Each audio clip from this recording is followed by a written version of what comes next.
coming and going and just being still. I feel like there's immense benefit to that.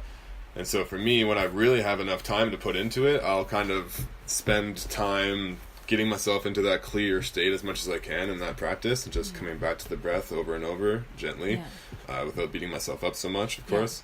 And then after that, it might be a good time to write about something that I think is bothering me, because I'm in that clear state. So now I can kind of channel that flow a little bit easier.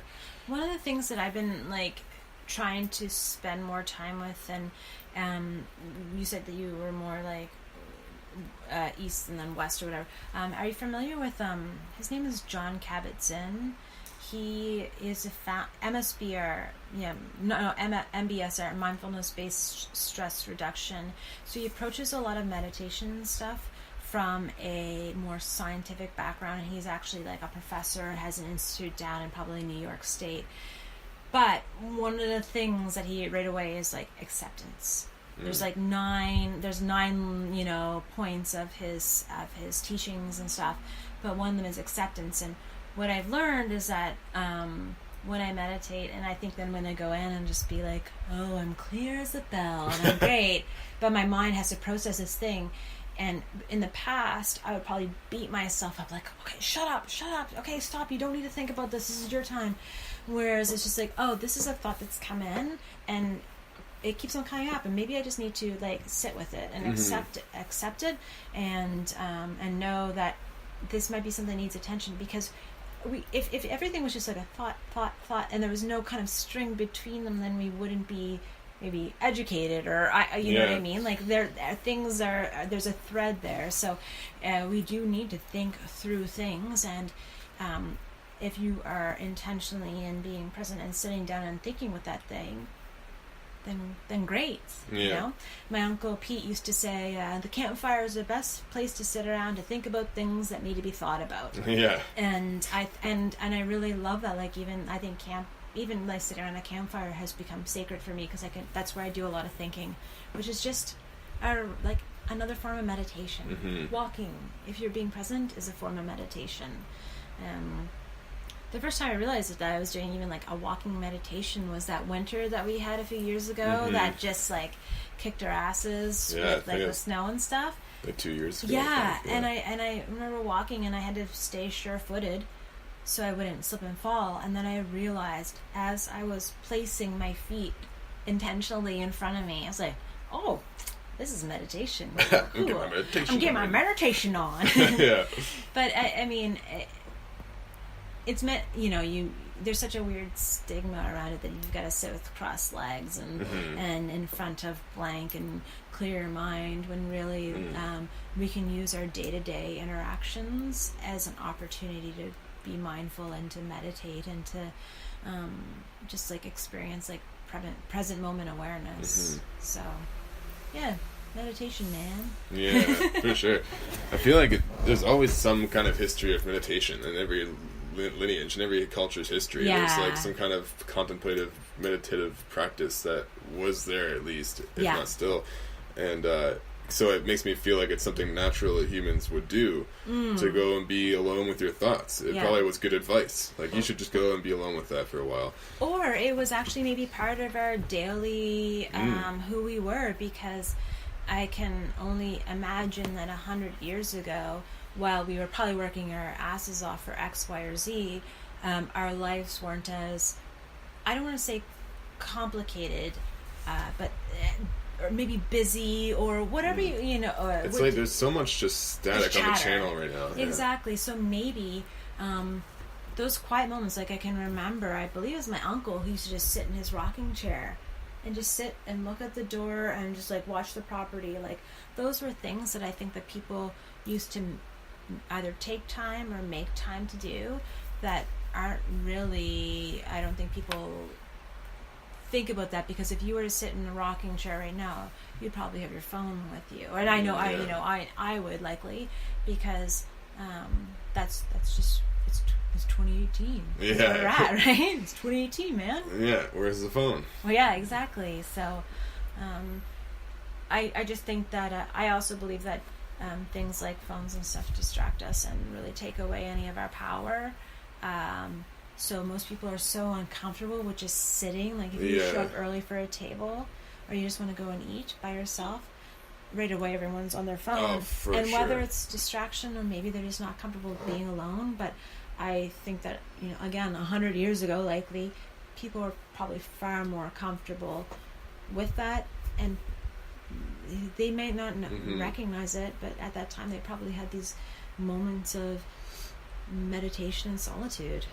Yeah, maybe it was something unavoidable too, because 100 years ago, 200 years ago, there's way less people around. Oh, hell yeah. There's way less lights and screens and cell phones, and even further back when people are spending more and more time in nature and less industrialized cultures. Yeah. It's like we just went on a camping trip a couple weekends ago, and we talked about the fire being sacred. It was just, and this could potentially be another segue too, because we definitely brought some mushrooms with us, and I just felt so, mushrooms or not, I think about things like how many other humans have sat and looked at the fire. I know. How many humans have just sat around the fire and talked.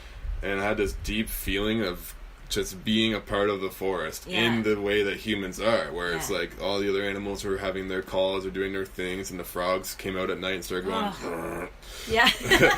and there we were around the fire talking and singing and laughing, and it's like, well, that's what the human being does. That's what we do as an animal. That's how we fit into the symphony of the forest. And so like when you're just hypnotized by the fire, or when you actually see the full spread of stars in the night sky, like those are humbling moments, and people just had those every day, every single day. And I mean, people may argue, well, they died when they were 45 years old, but what if those were the richest 45 years of that equated to 85 years of our lives? But I think at the time we believed that we felt that and probably knew that we were part of that symphony. We were part of like that interconnectivity, and the main difference is now is that we think that we're orchestrating the symphony, and we're just so full of shit because we're not, right? Just the lack of respect that we have for whether it's Mother Earth, nature, however we want to look at it, is so 180 to what it used to be, because that's what provided. And now we have such a disconnect from actually what we get from the earth and those experiences and sitting around the fire and cooking our own food, whatever that may be, to what it is now. We're just completely disconnected. So actually one of the things with being in nature and even with meditation is always a bit of grounding, to feel that grounding to the earth. And I think that, did you see recently there was a documentary that was coming out about grounding and actually the feet on the earth and bare feet on the earth? I think I saw that maybe online within the last 6 months or something, but I don't know, have you seen that documentary at all? Or? I haven't, but I've heard, I've come across that idea that there's benefits to, and it feels, I've read things about it preventing Alzheimer's or something and shit, because it just stimulates your brain, because your brain's detecting so much more information that you usually are completely unaware of the bottoms of your feet. But if you're walking around the forest barefoot, you feel every little thing on the bottom of your feet, and so I guess the theory is that the brain's engaged in a different way because there's just more sensory information coming in. Well, even those, how we have those solfeggio frequencies, everything has a resonance frequency, and I believe the resonance frequency of Earth is 3.28 hertz, maybe. So just really low frequency. But, so for example, musicians, when they tune guitars and they're tuning for studio, you tune to a certain frequency, but that also has that resonant frequency, I think, taken account for with it. But there's something with humans that what our bodies being water are, and that connection to the ground, that's part of our grounding experience as well, and the connection to the earth, because we've gone for I guess Holocene 10,000 years, so we, however many thousands of years, Neanderthal, whatever, feet on earth, and then suddenly in the past 100 years, 150 years, to everything's paved, sidewalks, we don't have a connection to nature. You look at Tokyo, there's not exactly right, and it's all about protecting your feet. So I think that we can use either like a really, really, really small microscope or a big microscope to look at these things, and you know, you can go really in depth and in a vortex of like, okay, my God, I gotta get my feet on the ground. How am I gonna do that? Or I'm gonna fall apart as a human. Or the acceptance of it and doing the best that you can along the way too. Because I mean, one danger that I've definitely fell prey to is just being ungrateful because I can't do certain things instead of paying attention to all the things I actually have available to me. Like, there's a roof over my head. I can walk less than 10 minutes in almost any direction and find a place that's just full of food I didn't hunt or grow. Yeah. You know? It's ridiculous. I didn't have to kill that. Yeah, someone else raised it, killed it. I just, whatever, fry it up, don't think about it. Yeah. I'm reading Brave New World right now for the first time. Oh, I've never read that before. Yeah. The whole consumption's like a rule, like an axiom of the culture. Yeah. It's like, it's a very interesting book. Everyone's all sterilized. No one has babies anymore. And it's a weird concept, but it completely could happen. Yeah, well, another thing I was thinking about, man, we could easily go off on so many tangents, but it's good. Thinking about the science that's coming into, so what typically happens, and what I hope continues to happen, is that things that are new discoveries or new technologies start out, it's out of grasp for almost everybody, except for people with the resources to acquire them or learn about them even, and then trickle-down effect happens. But the trickle-down effect, I think, happens faster and faster, because however long it would take electricity to trickle down to the villages. It's globalization. And, it's happening faster and faster. Yeah. So, but one of the things that's happening is our insane awareness of, like, the effect of proper nutrition on the body and the gut microbiome and all these things. And just, I wonder if, like, eventually it gets to a point where the richest people are gonna be living to, like, 150, 200 years, and they're gonna be so healthy they'll just naturally be able to outperform anyone else who can't afford to. It could go as far as, like, in Brave New World, they literally have bred the athletes, and they bred the geniuses, and they bred the people. I mean, look at William Shatner. He wants to live forever, and that dude is, like, in his 80s now, I believe, and you wouldn't be able to tell, but he's afraid of death. So that his reason for wanting to live forever has nothing to do with me being, like, powerful, etc., etc. He's just like, I don't want to die. I sometimes think about that because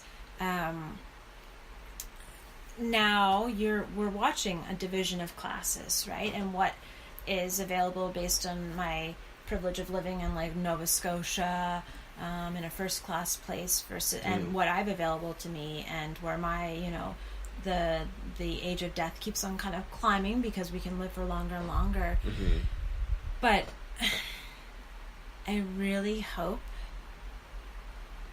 that we're going to keep people in check to not allow anything like that to happen. I think that we're a lot smarter than what we're allowed to believe that we are.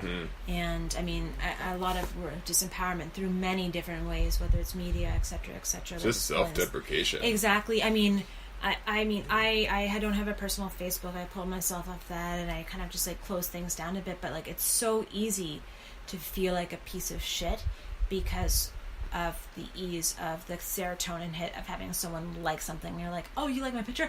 Oh, I feel great. Oh, wait, no one liked this? And it's just like points going down. Yeah, it's so fleeting and inauthentic. Exactly. Yeah, and so, like, I think there's a lot of love in the world, and I think that sometimes it takes these really horrible or challenging scenarios to be in. And I mean, I think that everyone right now is referring to, like, maybe Donald Trump sort of stuff. But that's what causes people to collectively unite again and work together. And already that stuff is sort of happening. But also, who knows what the really, really rich people are doing? Yeah, that's true. Because we could sit here and be like, oh, no, they never did that. Meanwhile, there's like this 125-year-old dude who's just like a puppeteer of, the $1 trillion company Apple. Who knows, right? Yeah, who knows? But there's also, though, like, you can look back, and even like Baba Ram Das, Krishna Das will also speak about yogis and teachers and gurus and their Maharajis who were claimed to be 200 years old. Yeah. And they reach these states of, like, consciousness and just where they just exist in that. Yeah. Yeah. And so I got punched